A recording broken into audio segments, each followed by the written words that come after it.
That barrel holds fermented water. I took all the greens out of it already and put it into this pile. So that's one ingredient.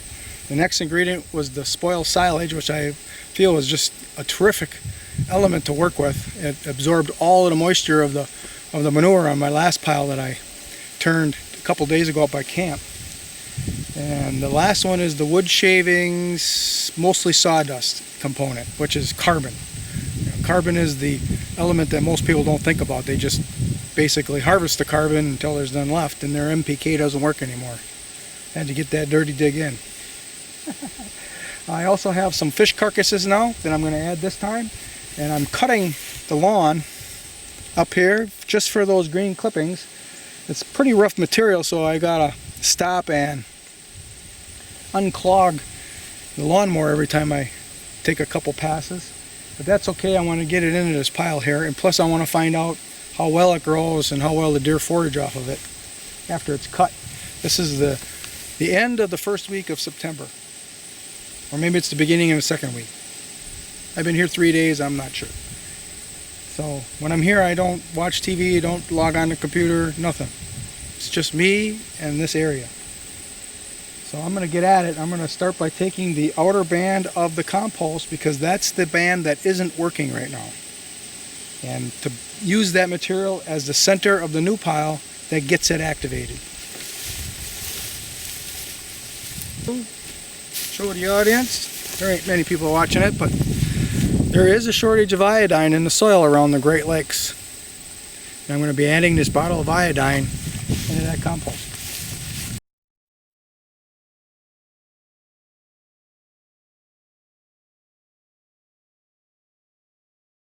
I hit a rock with the lawnmower. No, it doesn't cut very well. This green material, along with a lot of these spent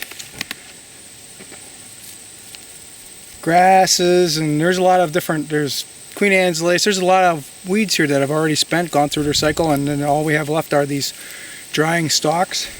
Those drying stalks will help to absorb all the moisture in the manure. And then the green material that we still have left, even these little trees that are sprouting, this is the bacteria from the local area being implanted into this pile, and that bacteria, the aerobic side of that bacteria, is what I'm cultivating here, and I'm creating. This bacteria will double itself in 20 minutes. So you can imagine this is going to take at least 18 days to complete, and maybe a little longer. So you can imagine the trillions and trillions of aerobic bacteria that I'm creating. I'm like God, creating life. Only because I'm turning it every couple days to allow it not to run out of oxygen. When it does run out of oxygen, a lot of that bacteria goes dormant, and then they no longer double in size. And then the pile, after a time, and I'm not certain when, there's too many varying variables for anybody to know. And the varying variables are the ingredients and the elements of the ingredients and whatnot, and the mixtures of the elements. But at some point, anaerobic bacteria takes over. And 15% of the bacteria can go either way, but 15% of it is just anaerobic, and that's what will proliferate over time. So I have to keep turning this to continue to feed the aerobic bacteria, which is the better bacteria of the two. For a lot of reasons, I don't want to get into all that this time. So this green material that I'm lawn mowing up is injecting the local bacteria into this pile. So gotta go get some more. I might have wrecked the lawnmower. I know, I gotta check, or else something's loose underneath where the blades are.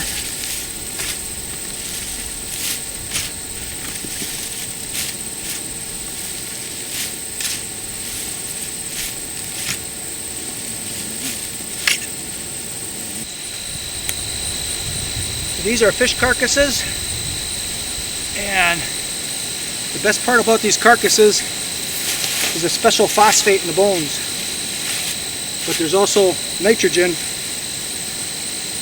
in the meat and in the brains and all that. So, and oftentimes this really fires the pile up. This is a salmon here that I caught, big salmon, Lake Michigan. These are walleyes from Green Bay.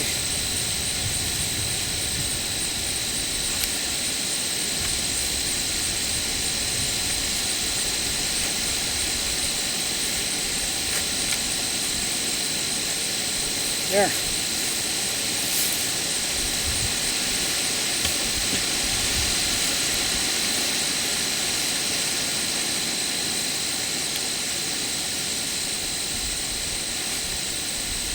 Those fish will be ate up in 2 turns. There'll be nothing left of them. The bacteria will eat it all. The only thing that I've found every so often, very rarely, are the gill plates. The gill plates somehow get to the outside of the pile. They just don't digest, where everything else will. It doesn't matter where they are. Which makes sense. Gill plates are one of their defenses, and that's going to be the hardest material of all. Now I got to see what's wrong with that lawnmower. It could be shot, and that's it for the clippings. We'll see. Alright, I figured out what was wrong with the lawnmower. Here the setting that raises and lowers the lawnmower had dropped down to the lowest setting. And there was, not only was it hard to get through this rough material, but it had bunched up inside.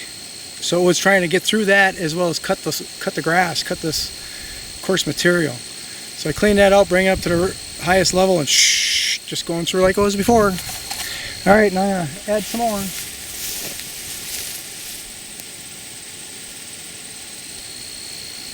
That lawnmower is really nice. I haven't cut lawn in a long time. I have a son that does it. And it has a drive on it. So you push the handle forward and it actually propels the wheels. I never had that before.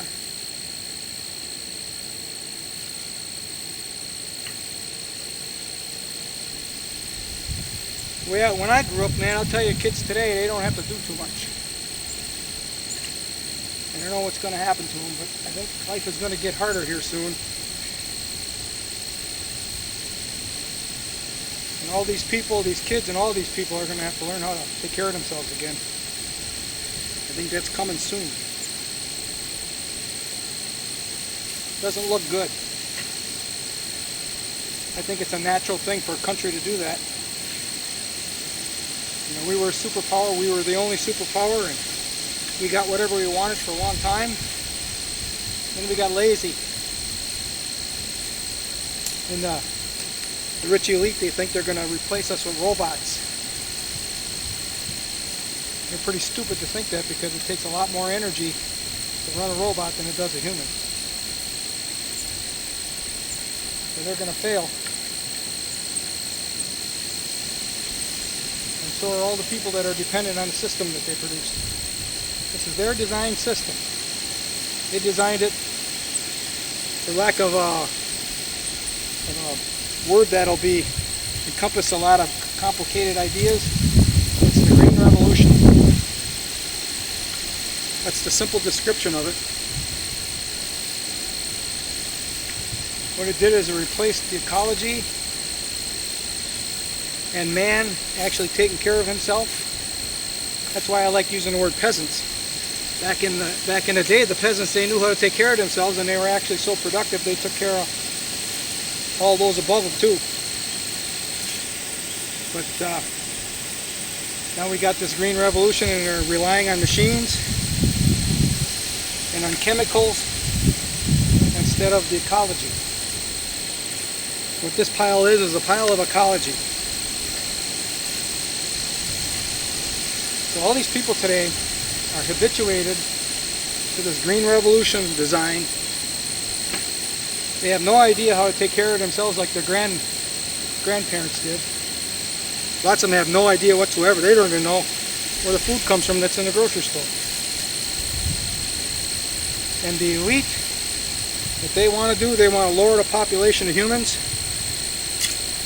so that the system can be sustained longer.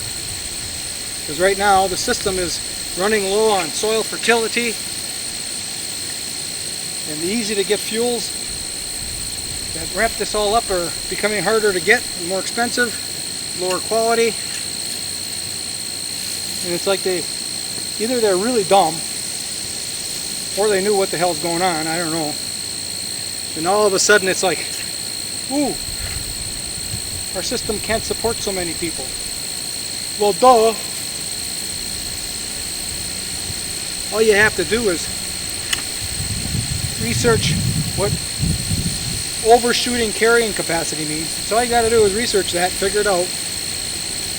And this system and all the people dependent on it have gone so far over capacity that instead of them encouraging people to take care of themselves again, they just want to kill us off. That's what I think.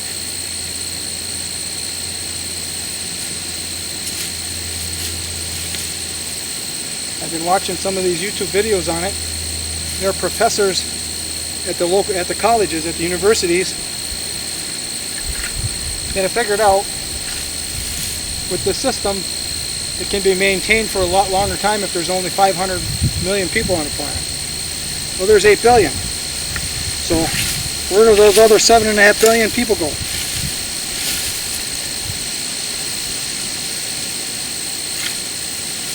Idiots. Well, if we all took care of ourselves and grew our own food and acted like the peasants did, we would need less than 5% of the land that agribusiness is now utilizing. Let me say that again. If we took care of ourselves and did this kind of work like I'm doing, we would need less than 5%, and it's probably far less, but I'm just going to say it just for the sake of putting a number there that's easy to think about. Less than 5% of the land if we took care of ourselves, grew our own food. And there are, as far as fuel is concerned, there are efficient designs on wood burners. You can look them up. They're called masonry heaters or Kachelophens. You understand the German part of it, and I'll explain it to you quick. They had a stick culture. The peasants back then had a stick culture. Back then meaning when peasants were prevalent. And they would coppice trees, and you could see these old paintings with all these stumps, with all these sticks growing out of the stumps all over.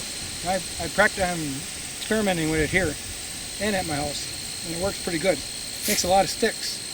And they would build this masonry heater so that they would fire it with sticks for half an hour, as hot as they could possibly get those sticks to burn.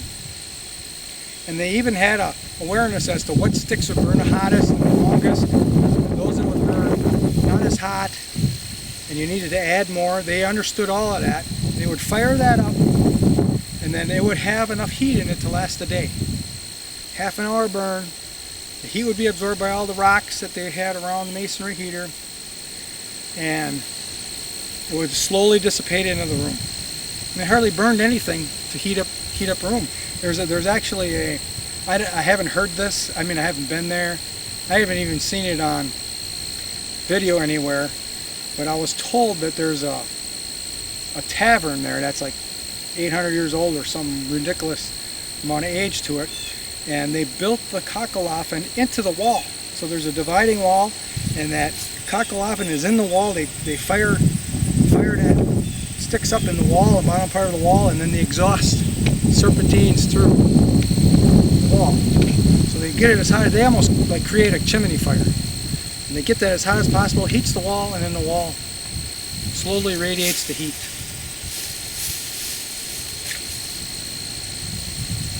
So if we want it to be efficient, we can be. Take care of ourselves. But that's not what these elite investors want. The elite investors want to siphon the surplus. If we start taking care of ourselves in a small manner like this, there's nothing extra for them. And you know what I say? F them.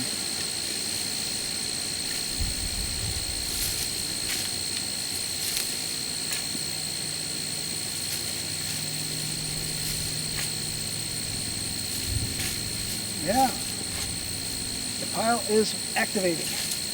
You can't see the steam as well during when the sun is high like this, but it's hot. And that heat, that's the action of the bacteria working.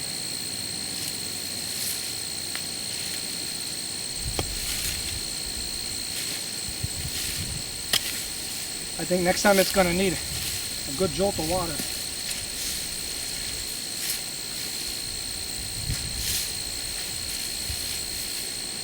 So I'm going to get some ferment water and add that iodine in. Spread it out.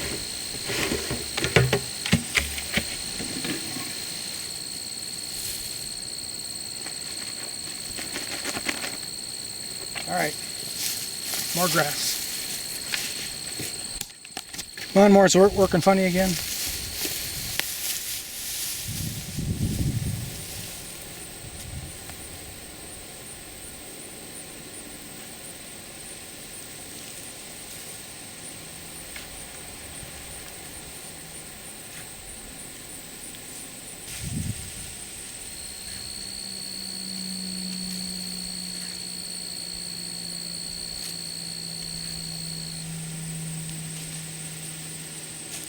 Feel like I have to take a break, so I'm going to take a break. It's pretty hot out, so I'm probably overheating.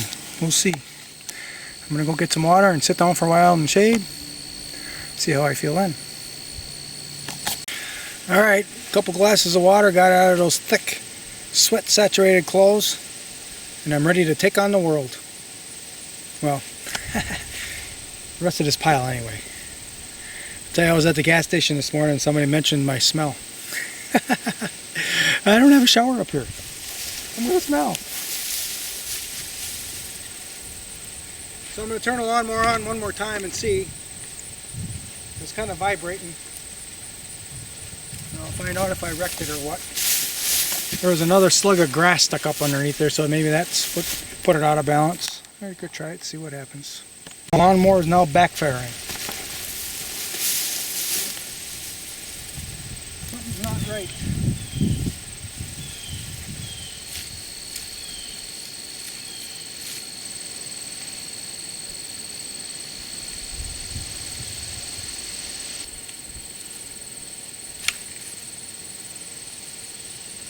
In the bodies of the bacteria that's being created in this pile are all these elements, all the elements that are in this area and the elements that I'm adding. And I'm going to add a couple exotic ones next flip.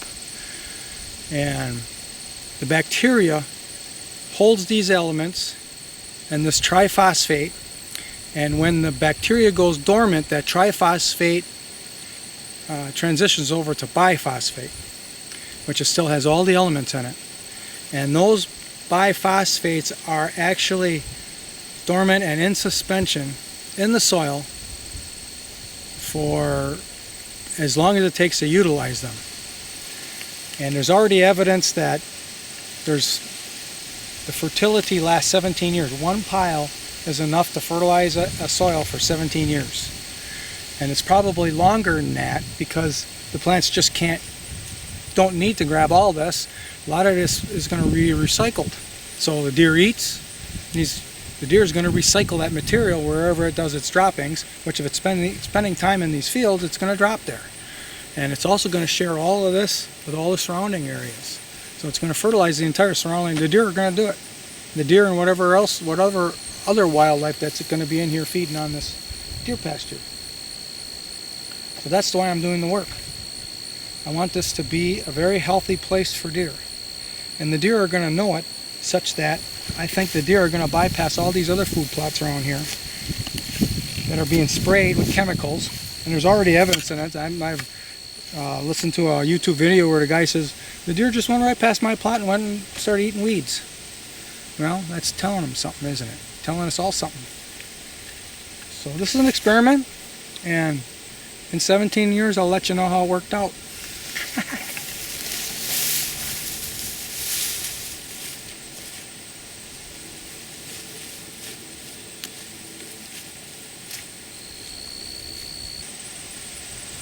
Gotta haul that lawnmower back and get it to a repair shop. This can be accomplished on a large scale with a machine. I don't want to use a machine because I'm getting intimate with this pile, but it's possible. Just need to know a few things. And I was thinking about, well, what would they be? You know what, it's maybe a little complicated, so I'm just going to say this. If you're smart enough to hire Sturgis to come in, pay him all that money to do a design, just draw things on a paper, well then I'm worth twice as much as that to come and show you how to do it. How to do this, how to make a deer pasture and fertilize it and have it last 17 years. That's what I think. I really don't want to. I got too many things to do. So I can be a smart aleck and talk like that.